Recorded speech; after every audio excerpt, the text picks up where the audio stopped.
Alors, les comics, très bien. On va parler, la dernière fois, je vous ai parlé d'Alien, le premier omnibus. Et bien cette fois, j'avais envie de parler du deuxième omnibus. Alors, je l'ai fait par omnibus parce que, histoire par histoire, on n'a pas fini, hein.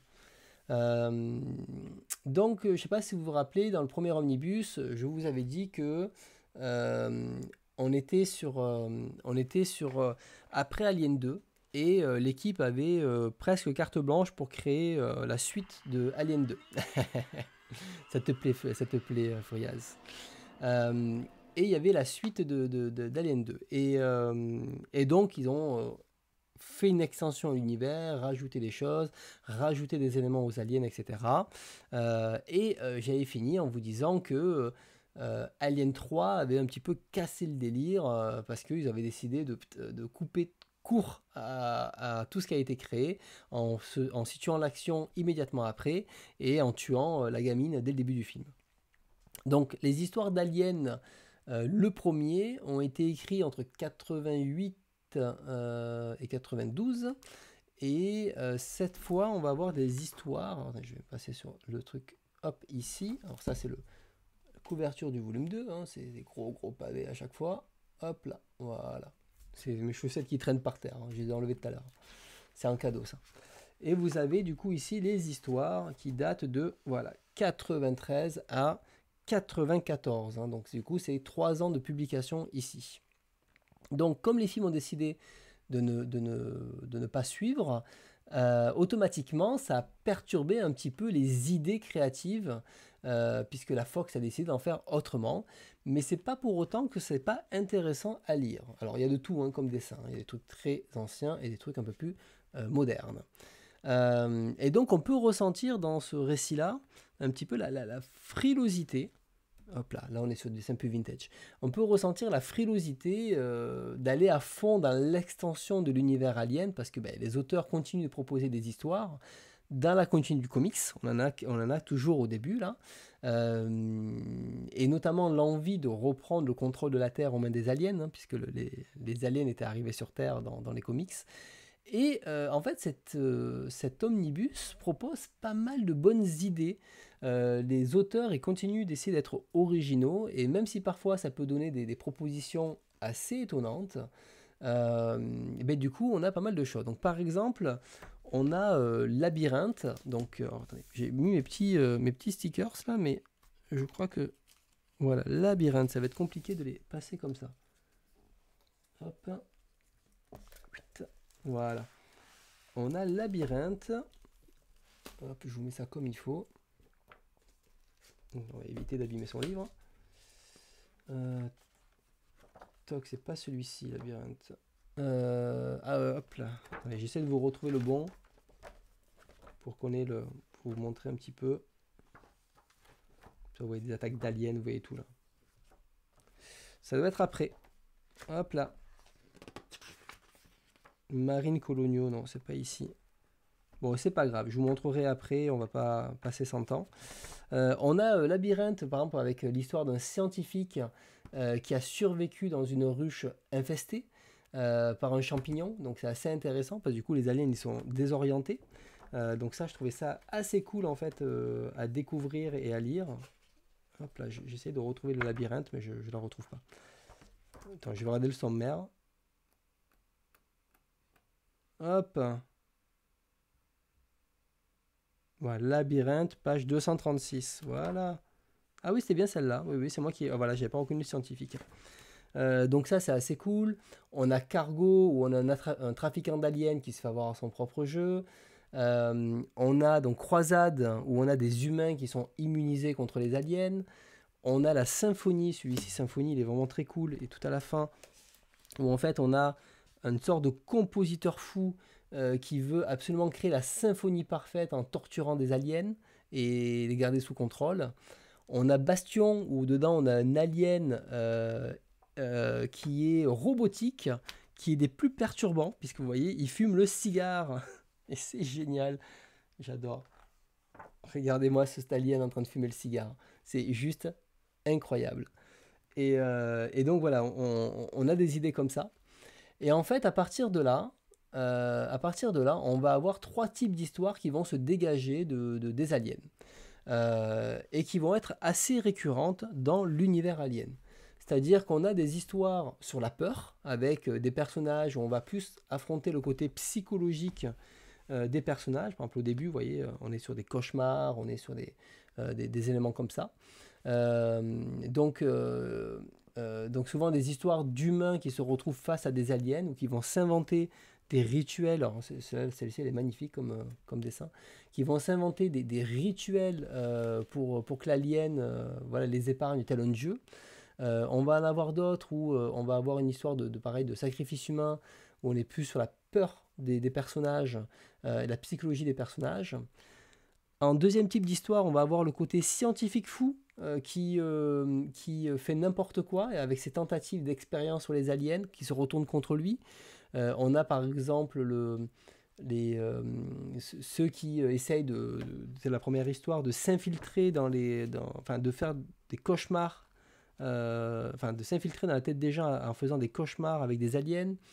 On a le roi alien qui est là aussi. Alors, le roi alien, c'est un gros alien, hein, ça n'a pas trop d'intérêt, mais en tout cas, ils explorent cette partie-là, qui est hyper imposant. On teste les aliens avec leurs limites, ou on fait des expérimentations sur des humains. Et le dernier type d'histoire, ça va être le côté militaire, où cette fois, c'est des militaires avides de dézinguer des aliens et qui défoncent tout, qui sont envoyés en mission et qui auront aussi un destin funeste, très souvent. Et donc ce sont souvent des histoires plus bourrines, qui manquent un petit peu de finesse, où des hauts gradés veulent exploiter la gelée royale. Bon, moi je trouve que c'est pas les plus passionnants de la catégorie, mais il peut y avoir des trucs sympas. Donc même si le cinéma en fait n'a pas suivi les créateurs, enfin n'a pas suivi les comics, ça n'empêche pas les créateurs de tenter des choses, même si c'est un petit peu plus frileux dans la chronologie, c'est plus des histoires indépendantes maintenant, c'est bien sûr assez inégal, chacun aura ses préférences de divertissement, hein, donc des fois ça va être un simple divertissement, des fois ça rajoute quelques éléments supplémentaires, des fois ça a des approches un petit peu particulières. À un moment il y a des sortes d'aliens aquatiques, bon voilà, c'était pas la meilleure idée, mais bon ils ont tenté quelque chose. Et donc voilà, donc c'est assez intéressant à voir l'imaginatif qu'il y avait derrière. Toutefois, bon, on va pas se le cacher, quand on lit plusieurs histoires de scientifiques fous, de marines un peu trop avec un peu trop de testostérone, ça fait des fois un peu redondant, surtout si on n'est pas plus fan de la licence que ça. Il y a même une histoire qui est assez ambitieuse, qui fait 12 issues, qui en plus se finit qui se perd un peu vers la fin en fait. Et donc voilà, celle-ci elle était un peu longue à lire par exemple. Donc il y a pas mal de créativité, de sujets intéressants à découvrir, et même si le dessin des fois fait un peu vieillot sur certaines histoires, ça ne m'a pas empêché de prendre du plaisir à lire. Donc voilà, il y a même des fois, j'ai beaucoup aimé, moi c'est le... Hop, alors des fois il y a des aliens contre des aliens aussi, hein. Elle est très cool cette histoire. On a des fois, moi j'ai beaucoup aimé cet alien qui est enfermé dans une sorte d'exosquelette là, comme vous voyez ici. Voilà, il y a plein de choses où il essaye de le faire. Donc j'aime bien. Donc même si voilà, l'expansion a été freinée, la grande histoire a été freinée, on continue à nous proposer du divertissement, des fois un petit peu facile, certes, mais quand même avec une mise en place, une mise en scène qui reste travaillée, où les personnages restent au cœur de l'histoire. Il y a finalement 2 histoires que j'avais trouvées assez longues, où j'ai eu du mal, un peu brouillon dans sa narration, mais c'est normal, quand on lit l'intégralité de ce qui est sorti, il y a du bien et du moins bien, donc on ne peut pas reprocher non plus de ne pas avoir que de la qualité. Voilà, hop, voilà, sur double planche, assez cool. Et bien sûr, à la fin, on a beaucoup d'illustrations, très très cool. Hop là. On a une histoire de Mac Mignola aussi dedans. Donc voilà, donc quoi vous dire de plus sur Alien? Comme je dis, là aujourd'hui, on est Alien. Si vous adorez la licence, je pense que c'est hyper intéressant de lire. Enfin, le premier omnibus, pour moi, tout le monde peut le lire. Si vous aimez la licence, ce deuxième omnibus est assez intéressant pour les idées que ça propose, même si malheureusement elles ne seront pas exploitées dans la licence cinématographique après. Malgré tout, ça n'empêche pas de prendre du plaisir à découvrir les histoires, à le lire. Ce qui me plaît en tout cas dans Alien, c'est pas que de lire une excellente histoire bien menée, mais c'est de voir les idées qu'ils amènent, les petits trucs subtilités qui font apprécier l'univers et étendre l'univers. C'est ça qui me plaît en fait quand je lis Alien. Donc voilà, donc si vous voulez faire une idée, vous avez ça. Alors, il faut que je chope les omnibus. Donc grâce ou à cause de la capsule, j'ai cassé la tirelire pour acheter les omnibus Alien. Surtout que le premier, oui, il est revenu en stock, ouais. Donc ça c'est parfait. Et après, j'ai pris, ah t'as pris les 4 d'un coup. Ok. Alors j'ai tout lu, hein. J'ai lu les 4 omnibus. Je suis en train de lire justement maintenant les dernières séries. Je vous parlerai dans 2 mois de l'omnibus numéro 4 et dans 2 autres mois, 3 et puis 4. Je vous en parlerai au fur et à mesure, ou peut-être le mois prochain, je verrai, mais on va étaler ça. Pour vraiment vous faire un petit teasing là, le 3e omnibus, il faut le considérer comme des histoires sur l'univers Alien, et ça va être plus des hommages à l'univers et des gars qui avaient envie de se faire plaisir en dessinant ça. Par contre, c'est que des petites histoires indépendantes, beaucoup de petites histoires, donc ça va être déjà sur un public qui va plus se recentrer sur les fans d'Alien, qui ont envie d'avoir plus d'histoires d'Alien. Un néophyte, peut-être je ne l'orienterai pas vers ça. Et le 4e, en fait, c'est là où il y a un gros trou dans la publication Alien, et on revient avec des nouvelles histoires, et on se reconnecte doucement avec le nouvel univers cinématographique. Donc, il est intéressant, notamment les histoires avec un contenu beaucoup plus moderne visuellement pour les lecteurs. Et donc je trouve que le 4e omnibus va plus s'adresser à un nouveau lectorat avec des histoires qui vont plus se coller à ça. Mais c'est surtout, il y a 2 histoires qui pour moi sont géniales. C'est le script original de Alien 1 et le script original d'Alien 3. Et ces deux-là, je trouvais que c'était très cool. Mais on reviendra dessus. Donc voilà, vous avez un peu mon idée. Moi, j'ai beaucoup aimé les 4 omnibus, mais les 4 omnibus proposent des choses différentes. Dire de manière, sans parler des films de la licence Alien, dire les histoires qu'il y a dans Alien sont toutes incroyables, non, faux. Je pense que c'est des histoires qui même sont moyennes, sans être ouf. Il y en a quelques-unes qui sont super et d'autres, voilà, pas ouf. Je ne peux pas vous survendre Alien. Par contre, quand on aime l'univers, qu'on a envie d'en découvrir plus, c'est hyper intéressant de voir tout ce que le cinéma n'a pas fait, n'a pas osé faire, et de découvrir justement les hommages, les interprétations, comment les artistes se sont emparés d'Alien et comment ils voient Alien. Et des fois, c'est des trucs juste, c'est du gore, et des fois, c'est des trucs beaucoup plus poussés. Et donc, c'est ça qui est intéressant de voir dans chaque omnibus. Et le 4e se rapproche plus déjà de la saga. Ça a été repris par la Fox, et on sent que déjà il y a une volonté de remettre de l'ordre dans la chronologie. Voilà, pour faire un petit retour très rapide sur les 4 aliens. Et là, je lis les nouveaux volumes. Là, je suis en train de lire le 3e, là, Icar. Et pareil, je vous ferai des retours pareil en bloc au fur et à mesure. Voilà, prochain, je pense, dans 2 mois. Ce sera bien. Dans 2 mois. On est tranquille. Alors, voilà, mais lisez-le quand même avec du recul en vous disant, ne le raccrochez pas avec l'univers cinématographique. C'est un peu comme l'équivalent du Star Wars Légende. Ce sont des histoires qui auraient pu se passer. Voilà. On ne sait pas si c'est vrai, on ne sait pas si c'est faux. Peu importe. Et c'est le plaisir de se laisser guider par ça. Allez, dernier titre pour ce soir. Et après, on va arrêter. Parce qu'il est déjà un petit peu tard. J'avais prévu un petit peu plus de titres au programme. Bon, on verra si on en fait un 3e, si je suis motivé après ou pas. Mais déjà, en tout cas, on va en faire celui-ci. C'est Granville. Je ne sais pas si Granville, vous connaissez. C'est un comics anglais de Brian Talbot. Donc, Brian Talbot, un artiste qui a un style graphique très différent à chaque livre. Il y a 5 volumes. Il y a une préquelle qui va arriver aussi. C'est un ami qui m'en avait parlé. Quand il m'avait parlé de ça, j'étais en mode... il m'a expliqué l'histoire et bon, j'étais en mode ok. Bon, ça me donne pas plus que ça, mais c'est quelqu'un qui est de très bons conseils en comics, et donc je me suis dit, bon, on va quand même pas le bouder, hein, donc je l'ai noté en me disant, on verra.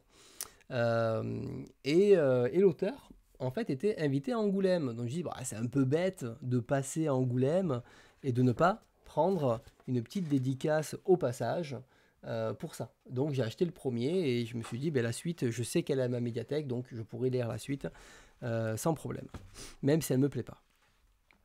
Et bon, ben, malheureusement, ça m'a plu. Donc voilà, j'ai adoré la série. Donc je vais vous expliquer de quoi parle Granville. Donc ne prenez pas peur pour la première partie. Donc il y a 200 ans, l'Angleterre perd contre Napoléon, d'accord? Donc la guerre contre Napoléon. Et de ce fait, c'est la France qui a envahi l'Europe avec l'Empire français. C'est l'Empire français qui règne et la langue française est la langue par défaut. Et donc Paris se nomme Granville, mais la Grande-Bretagne a réussi à récupérer son indépendance depuis une vingtaine d'années. Donc ça, c'est le contexte historique. Par contre, dans la BD, en réalité, nous, on va suivre, Le Broc, qui est un détective, et on va plutôt suivre des enquêtes en réalité.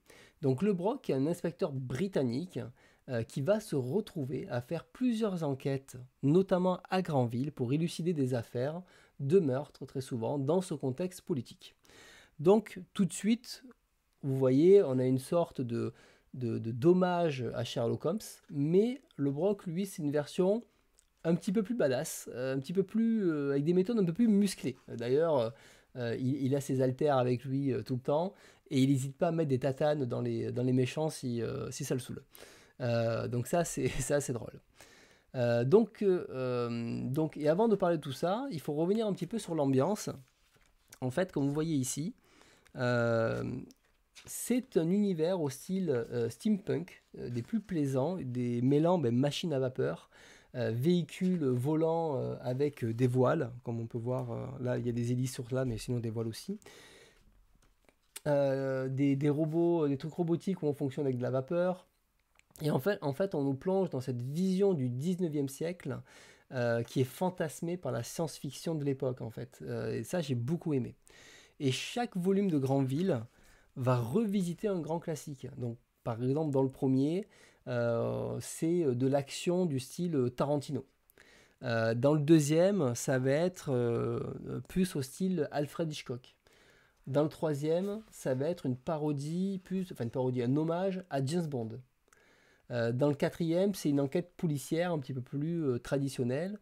Et dans le cinquième, ça va être un hommage à Sherlock Holmes. Donc il va s'amuser avec ça. Et à travers tous ces tomes, tous ces hommages, il va aborder pas mal de thématiques à travers les enquêtes. Que ça va être des conspirations politiques, des coups d'État, des trafics de drogue, les brutalités policières, les conspirations religieuses. Ça peut être la guerre des gangs aussi, ou même la montée du nazisme avec les coups d'État, etc. Il va faire évoluer son histoire et son univers, et tout en faisant évoluer les personnages au fil du temps. Et chaque histoire, en fait, font référence à une thématique chaque fois bien dédiée, et ça mêle action et enquête. Et elle réussit toujours à garder un rythme qui nous donne envie de continuer et lire l'histoire. Alors, les autres, je les ai en numérique. Moi, je les avais pris à ma médiathèque justement pour les lire. Et je pense que je me prendrai la suite en physique pour les avoir justement. Hop. Donc, je vais vous ouvrir le volume 2. Il est où? Il est là. Voilà, comme ça, vous allez pouvoir voir. Donc là, je vous partage la suite directement sur l'écran. Voilà. Attends, je suis à la fin. Hop là.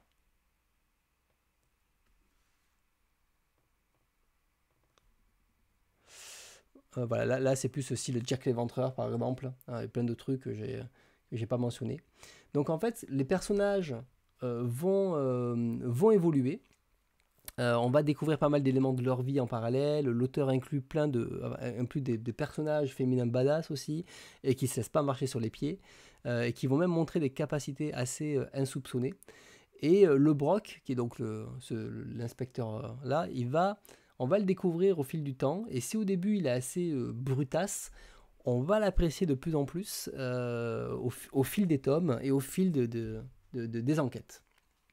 Donc, ce qui est cool aussi avec Granville, c'est que l'auteur il s'amuse à caler énormément de références. Alors, je vais essayer de voir si j'en trouve. Énormément de références à travers ces différentes planches. Et que ce soit les tableaux au mur, voilà, on voit Donald Duck ici par exemple. Il y a beaucoup de références comme ça qui ont une logique. Hein. C'est pas que de la référence pour de la référence. Hop. Et il s'amuse comme ça à revisiter aussi des œuvres littéraires, des affiches, des peintures. Hop. J'essaie de voir genre dans une rue. Il y en a beaucoup, mais bien sûr, je tombe pas dessus. Hop là, on va ouvrir Bête Noire. Voilà, par exemple, vous voyez derrière là, ici, vous avez un tableau. Je vais essayer de zoomer. Hop. Ah, pardon. Comment je zoome? Non. Bon, j'arrive pas à zoomer, attendez. Hop là, vous voyez ce tableau derrière? Voilà. Mais le tableau derrière, voilà, il a mis un visage d'animal, mais ça fait partie justement des tableaux qui... un exemple. Ouais, fatigué le Donald, oui, oui, oui. Exactement.